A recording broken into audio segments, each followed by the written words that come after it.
Bonjour, chers élèves, très heureux de vous revoir. Une autre fois avec une nouvelle séance d'informatique. Je pense que vous êtes tous au courant de ce prolongement du confinement et de l'état d'urgence que connaît notre pays. Et espérons bien que ça passera rapidement et qu'on retrouve nos élèves le plus tôt possible.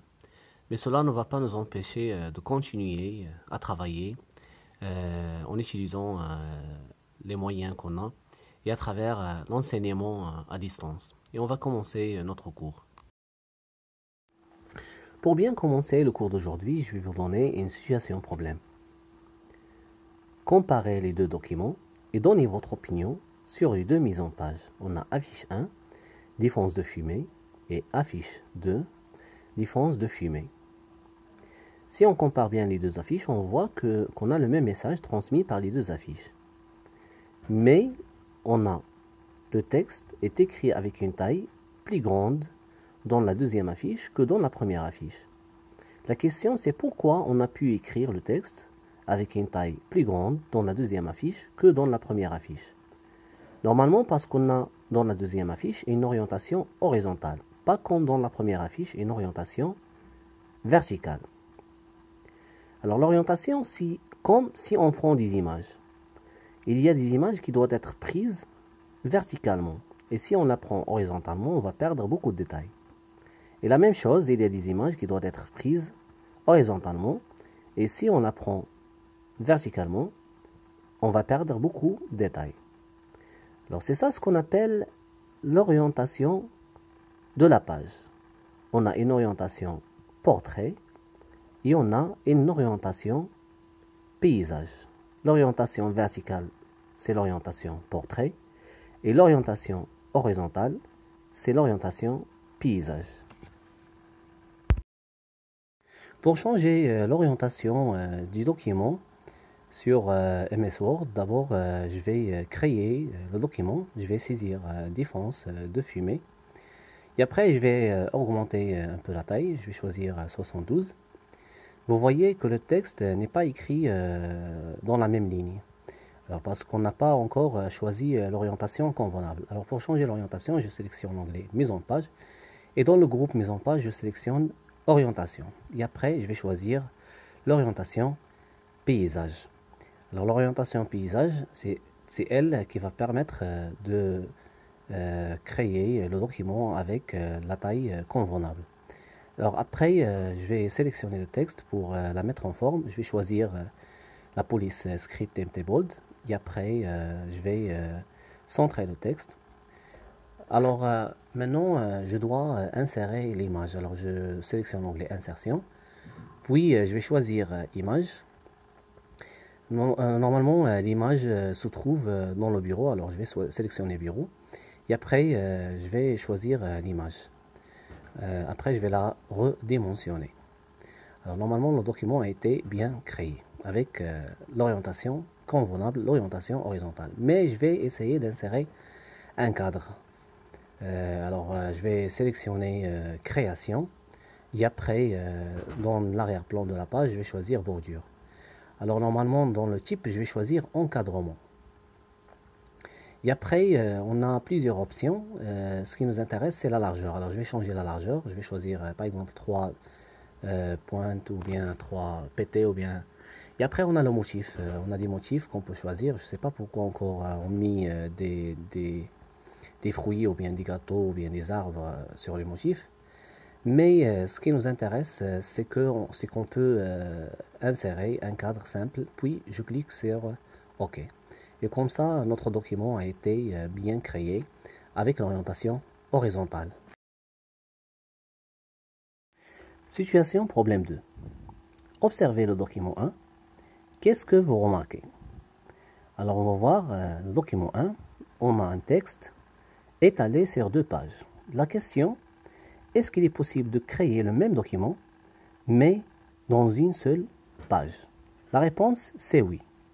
Alors on voit maintenant des marges en vert et en jaune qui sont grandes. Alors ces marges-là, on peut les diminuer pour obtenir le même document, mais dans une seule page. Alors Vous voyez maintenant que le texte est étalé sur 2 pages.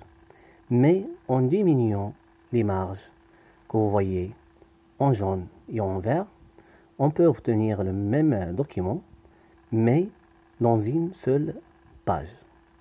Alors on va voir comment faire ça sur MS Word. On va créer le même document, étalé sur 2 pages, et on va le mettre en forme pour l'obtenir sur une seule page. On voit qu'on a notre document avec un texte étalé sur 2 pages. La question, c'est comment mettre en forme le document pour qu'il puisse contenir le même texte, mais sur une seule page. Pour faire ça, on doit diminuer les marges qu'on a.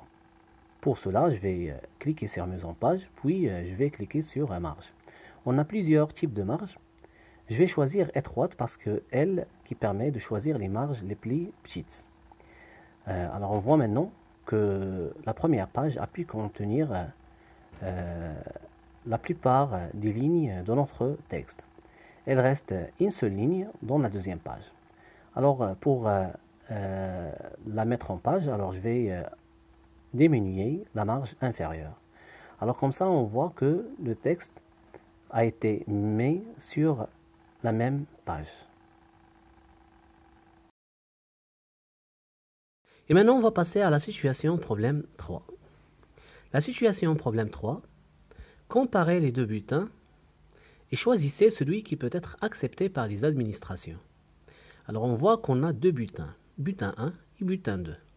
La seule différence entre bulletin 1 et bulletin 2, c'est que dans le bulletin 2, on a un texte en arrière-plan, c'est le mot brouillon.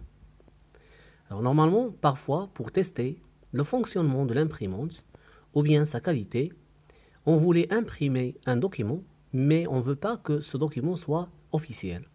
Alors on peut rajouter le mot brouillon en arrière-plan. Et on peut même ajouter un texte pour identifier un établissement ou bien un organisme. Par exemple ici, on a ajouté le texte lycée collégial Ibn Rushd pour identifier un document de notre collège.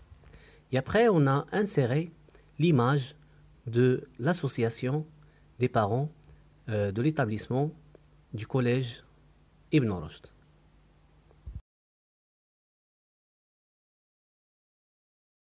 Alors, l'élément qui permet de créer un texte ou bien une image en arrière-plan, il s'appelle le filigrane.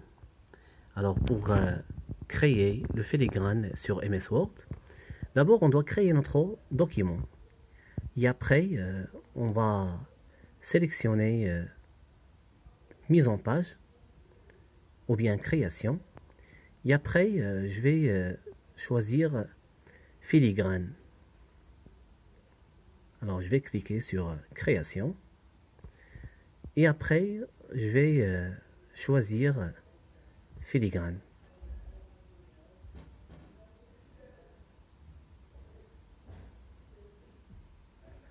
Alors je peux aussi changer la couleur de la page. Je peux choisir n'importe quelle couleur, mais ce qui m'intéresse maintenant c'est changer le filigrane. Alors je peux choisir brouillon pour ajouter le mot brouillon à mon document.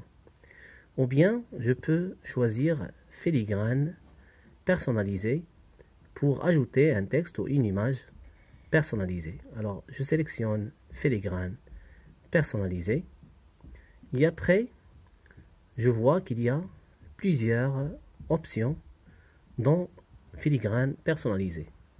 Alors là j'ai un texte en filigrane.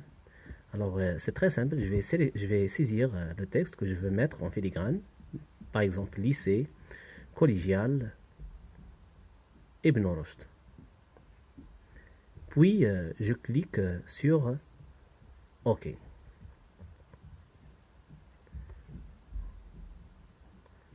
Alors je peux choisir le style de texte, mais ce qui m'intéresse c'est que je peux appliquer. Vous voyez que maintenant un texte est écrit en filigrane. Puis je clique sur fermer. Alors vous voyez qu'on a créé un filigrane personnalisé sous forme de texte. Alors je vais ajouter un autre filigrane, mais maintenant sous forme d'image pour identifier un document de l'association de notre collège Ibn Rushd. Alors je vais sélectionner image en filigrane, puis je clique sur sélectionner une image. Alors on doit attendre un peu et après, alors je vais choisir à partir d'un fichier. Les autres options, ça ne m'intéresse pas parce que j'ai l'image dans mon ordinateur.